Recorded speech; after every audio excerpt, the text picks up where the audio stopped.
আল্লাহ রাব্বুল আলামিন তার চরিত্র কেমন দিয়েছিলেন, তার আখলাক দুনিয়াতে কেমন ছিলেন। তৎকালীন সময়ে নবী করিম সাল্লাল্লাহু আলাইহি ওয়াসাল্লামের আখলাকের প্রতি আকৃষ্ট হয়ে, তার ব্যবহারে মানুষ সন্তুষ্ট হয়ে কাফের মুশরিকরা পর্যন্ত কালিমা পড়ে মুসলমান হয়েছেন। একদিন নবী করিম সাল্লাল্লাহু আলাইহি ওয়াসাল্লাম রাত্রিবেলা ঘরের মধ্যে অবস্থান করলেন। হঠাৎ করে একজন ইহুদি ভাই এসে বলল, ইয়া রাসূলুল্লাহ, আমি আপনার বাড়ির আজকে মেহমান হতে চাই। আল্লাহর নবী সাল্লাল্লাহু আলাইহি ওয়াসাল্লাম তাকে মেহমান হিসেবে বরণ করে নিলেন। রাত্রিবেলা যতটুকু মেহমানদারির কথা, তাকে মেহমানদারি যথাসাধ্য চেষ্টা করলেন। রাত্রে ঘুমানোর জন্য সুন্দর একটা বিছানা ব্যবস্থা করে দিলেন। আল্লাহর নবী সাল্লাল্লাহু আলাইহি ওয়াসাল্লাম ইহুদি ভাইকে ঘরের ভিতরে শুয়ে রেখে তিনি আল্লাহ তাআলার ঘরে গিয়ে ইবাদতে মগ্ন হয়ে গেলেন। ইহুদি ভাই সারা রাত ঘুমালো।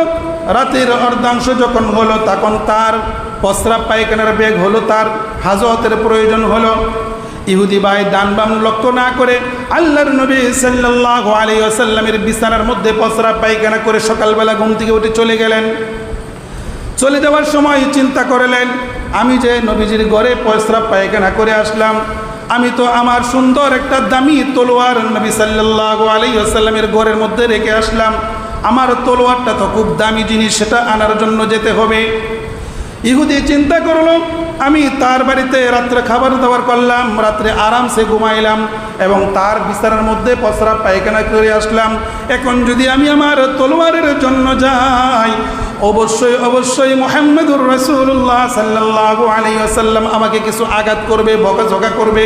এমনটা হতে পারে কি পারে না?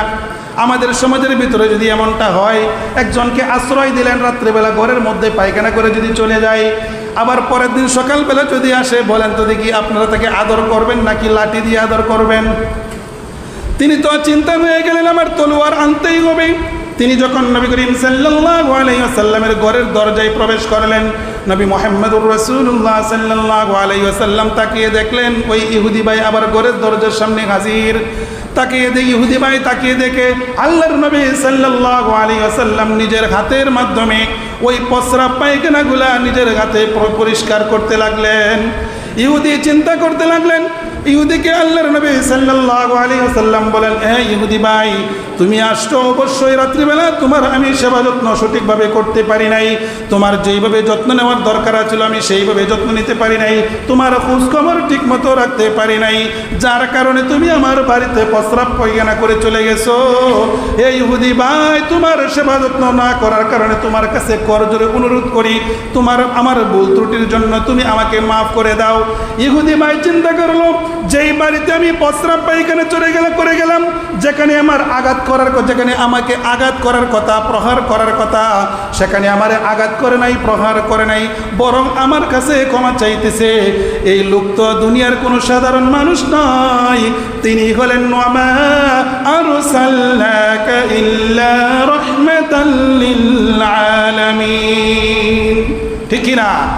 আল্লাহর নবী সাল্লাল্লাহু আলাইহি ওয়াসাল্লামকে বলেন, ওগো আল্লাহর হাবিব, আপনি আর দেরি করেন না, জলদি জলদি আপনার কালিমা পড়াইয়া আমাকে আপনার মুসলমান বানায়া দেন।